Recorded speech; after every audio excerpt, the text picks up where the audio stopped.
নমস্কার বন্ধুরা, আজকে আমি বানিয়ে দেখাবো কাঁচা গোলা। খুব সহজে বাড়িতে কী করে কাঁচা গোলা তৈরি করে নেওয়া যায়, খুব অল্প উপকরণ দিয়ে। এখানে নিচে কিছুটা রেডিমেড পনির, দোকান থেকে পনিরটা কিনেছি। বাড়িতে বানিয়েও পনিরটা করে নেওয়া যায়।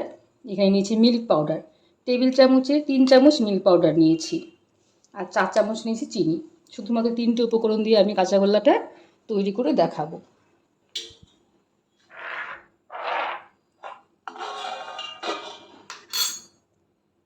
পনিরটাকে প্রথমে আমি পিস পিস করে কেটে নিচ্ছি।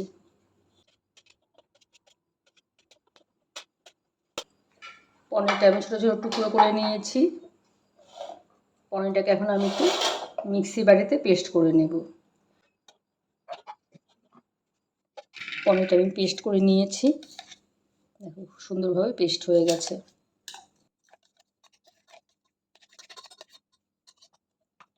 পনিরটা আমি দুভাগে ভাগ করে নিচ্ছি। কিছুটা পনির আমি আলাদা করে রেখে দিলাম, আর কিছুটা পনিরের মধ্যে আমি মিশিয়ে নিচ্ছি। এখানে আমি 3 চামচ চিনি দিয়ে দিচ্ছি। মিষ্টিটা তোমরা তোমাদের পছন্দ মতো কম বেশ করতে পারো। আর দিয়ে দিচ্ছি এখানে 2 চামচ, একটু বেশি ভর্তি ভর্তি করে নিয়েছি, মিল্ক পাউডার। খুব ভালো করে এই পনিরটা মেখে নিতে হবে। এর সাথে মিল্ক পাউডারটা খুব ভালো করে মেখে নিয়েছি। দেখো একদম একদম একটা ক্রিমি টেক্সচার এসেছে। মিল্ক পাউডার আর চিনি দিয়ে মাখা পনিরটা আমি ফ্রাই প্যানের মধ্যে দিয়ে দিচ্ছি। খুব ভালো করে চিনির সাথে মিশিয়ে নিতে হবে। এই সময় গ্যাসের ফ্লেমটা একদমই কম আঁচে রাখতে হবে, বেশি আঁচ দিলে কালারটা চেঞ্জ হয়ে যাবে। খুবই কম আঁচে রেখে পনিরটা চিনির সাথে মিশিয়ে নিতে হবে।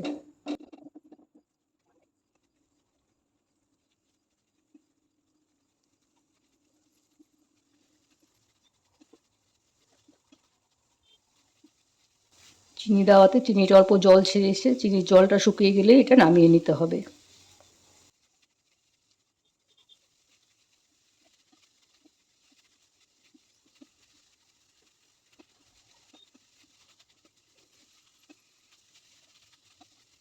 ছানাটা আমার রেডি হয়ে গেছে। ছানাটা আমি নামিয়ে ঠান্ডা করে নিচ্ছি।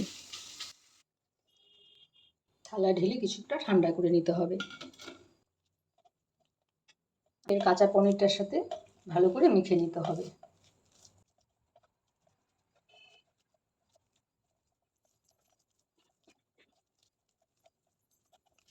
ভালো করে মিশাতে হবে। খুব ভালো করে মেখে নিয়েছি। এখন আমি এটা ছোট ছোট বলের আকারে তৈরি করে নেব।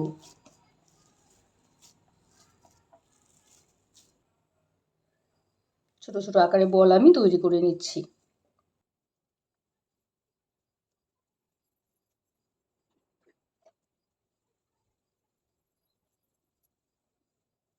একে একে সবগুলো কাঁচাগোলা আমি রেডি করে নিয়েছি। এখন অল্প করে মিল্ক পাউডারের মধ্যে কোট করে নিয়ে সার্ভ করে দেব। কত সুন্দর হয়েছে দেখতে। আমার এই রেসিপিটি তোমাদের কেমন লাগলো জানাবে। আমার চ্যানেলটিকে সাবস্ক্রাইব করে দিও, আর লাইক কমেন্ট দিতে ভুলো না।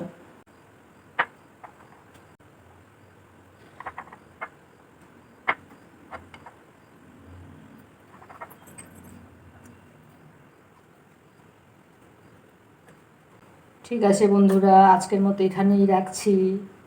টাটা।